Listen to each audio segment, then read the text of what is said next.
Hey everyone, welcome back. Something big just happened, and it could directly affect your wallet, especially if you're retired, working for tips, or just trying to make ends meet. President Trump and House Republicans just introduced a massive new tax and spending bill. And while it's making headlines for a few flashy items, there's actually a lot more going on beneath the surface. For example, did you know this bill could mean a $4,000 bonus deduction for seniors and no more taxes on tips and overtime? Yeah, it's not just talk about corporations. There are real changes here that could show up in your paycheck or tax return. And for anyone feeling squeezed by inflation or worried about rising costs, there are parts of this bill that are meant to put a little breathing room back into your budget. Whether or not they'll work is a whole other question, but it's worth understanding how all of this could play out in your everyday life. Stick with me, because we're going to break it down in a way that makes sense and, more importantly, shows you what this all could mean for you. And before we get started, I'd love to hear from you in the comments. What's the number one thing you wish the government would change about taxes or Social Security? Let's talk about it below. And if you find this helpful, consider subscribing for more easy-to-understand financial updates just like this. So, let's start with the core of the bill.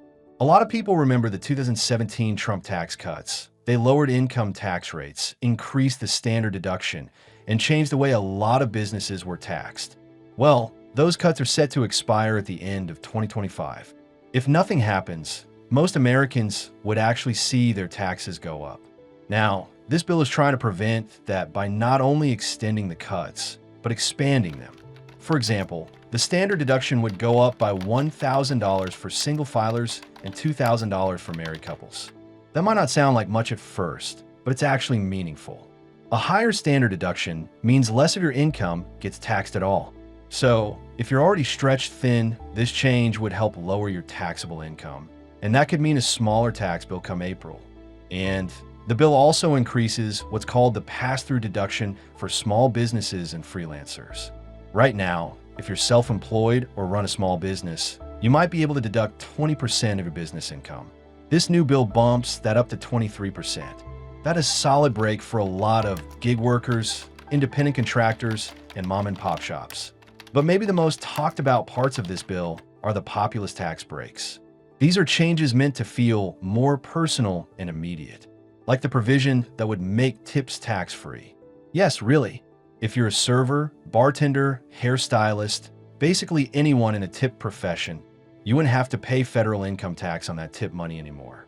That's assuming you make under $160,000, which covers the vast majority of people in those jobs. And it's not just tips. Overtime pay would also be exempt from income taxes.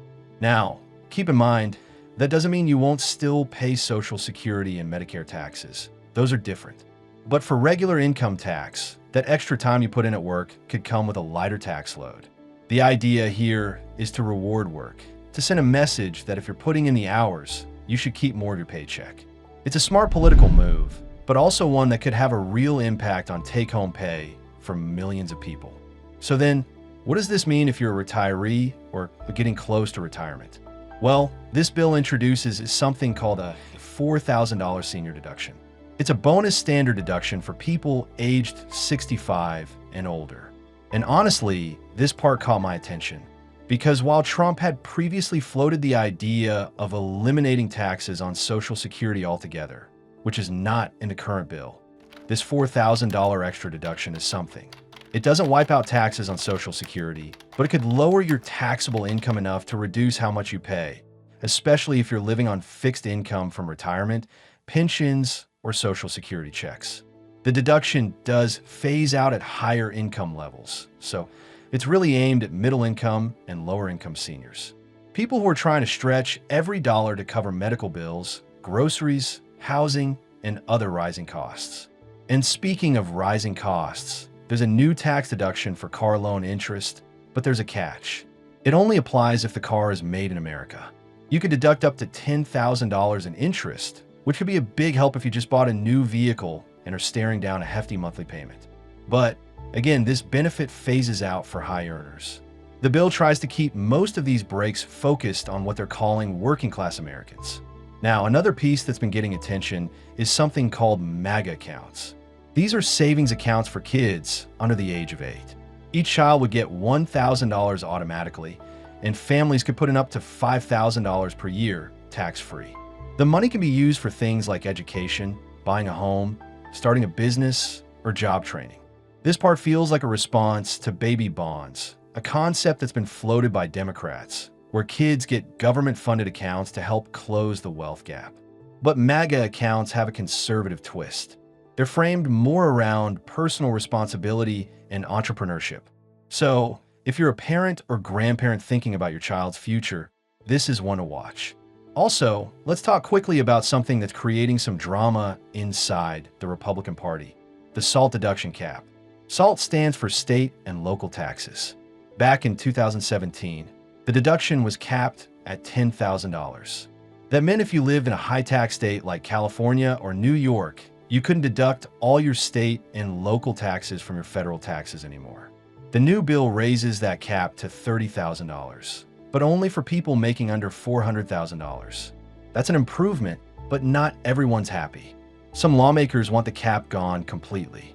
Others think raising it is a handout to wealthy homeowners in blue states.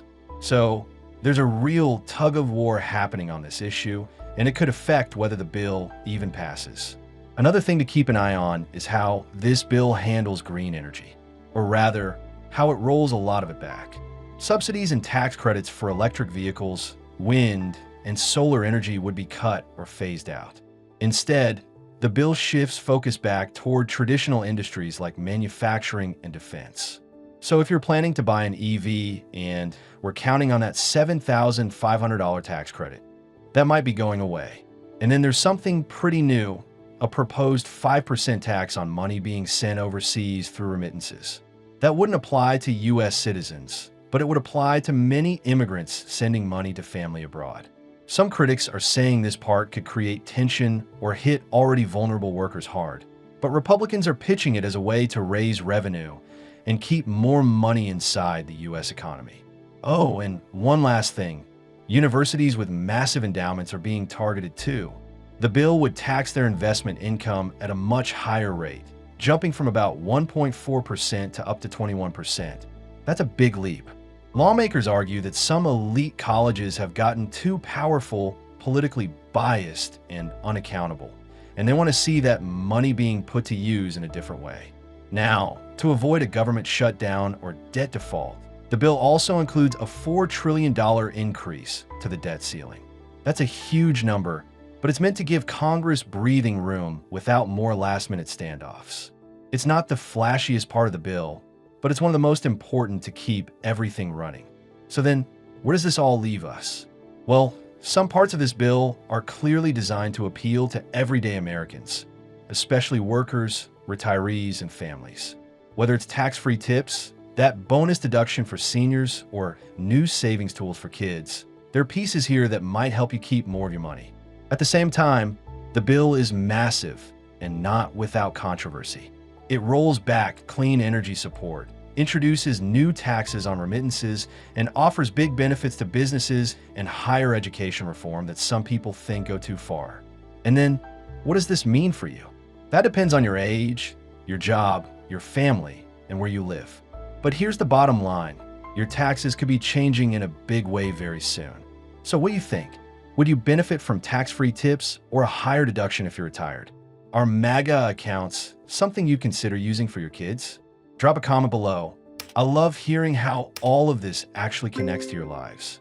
And if this helped you feel a little more informed today, don't forget to hit that subscribe button. There's always more to cover, and I'll be here to help walk through it with you. Thanks for spending a few minutes with me, and I'll see you next time.